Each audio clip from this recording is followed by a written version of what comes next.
ಅಲ್ಲಿ ಯಾವ ನೆರೆದಿರ್ತಕ್ಕಂಥ ಸಂದರ್ಭದೊಳಗ ಅಣ್ಣ ಬೊಮ್ಮಣ್ಣನನ್ನ ಸಿದ್ದರಾಮನ ತಂದೆಯಾಗಿರ್ತಕ್ಕಂಥ ಮುದ್ದಣ್ಣ ಗೌಡರನ್ನ ಕರೆಸ್ತಳೆತ್ತಾರೆ.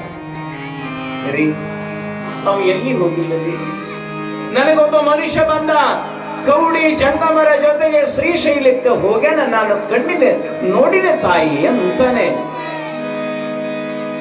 ಅವರನ್ನ ಕೈ ಮುಗಿತಾಳೆ ಸುಖಲಾಗಿ. ಪರಮಾತ್ಮ ಮಾಯ ಆಗೋಗ್ಬಿಟ್ಟ.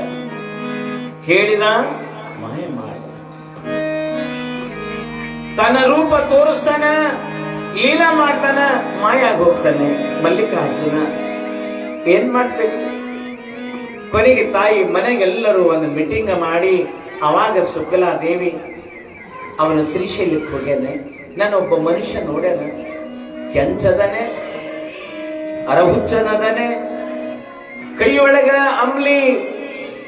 ಅಂಬ್ಲಿ ಹಿಡ್ಕೊಂಡಿದ್ದು ಅದನ್ನ ಗಡಿಗೆ ಹಂಗ ಕೈಯಾಗಿ ಹಿಡ್ದಾನ, ಇದು ನನ್ನ ಮಗ, ಅವನೇ ನನ್ನ ಮಗ, ನಾನು ಗುರ್ತ ಆಗಿದೆ, ಶ್ರೀಶೈಲಕ್ಕೆ ಹೋಗ್ರಿ ಎಲ್ಲರೂ.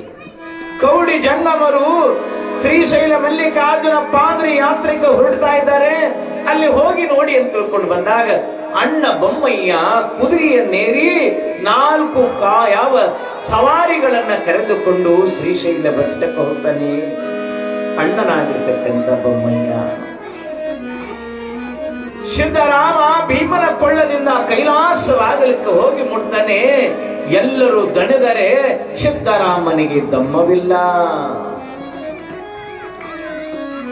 ಕೈಯೊಳಗಿನ ಅಂಬ್ಲಿ, ಕೈಯೊಳಗಿನ ಗಡಿಗೆ ಹಾಗಾಯಿತು, ಬಾಯಿಯೊಳಗ ಮಲ್ಲಿಕಾರ್ಜುನ ನಾಮಸ್ಮರಣೆ ಇತ್ತು. ತಾಯಿಗಳಿದ ಇಂಥದ್ದು ಮಾಡಕ್ ಆಗ್ತದ? ನಮಗ ಆಗ್ತದ? ಆಗಲ್ಲ ರೀ. 5 ನಿಮಿಷ ಮಾಡ್ತೀವಿ. ಈ ಮಳೆ ಹೋಗತ್ತಾನ ಶಾರ ಹೊತ್ಕೊತೀವಿ, ಮಳೆ ಹೋಯ್ತು ಮತ್ತೆ ಶಾರಿಗೆ ಅಲ್ಲಿ ಬರ್ಬ ಅಲ್ಲಿ ಬರ್ತೀವಿ.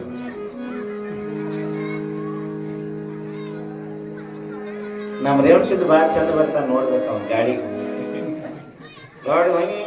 ಖಡ್ಡ ಮ್ಯಾಗಿಂದ ಇವತ್ತು ಬಿಡ್ದಂದು ಇವತ್ತ ಇವ ಖಡ್ಡ ಅನ್ಕೋದ್ ಬಂದು ಸೀದಾ ರೋಡ್ ಹಿಡಿಬೇಕಿಲ್ಲ. ನಾ ಒಳಗ್ ಕೂತೀನಿ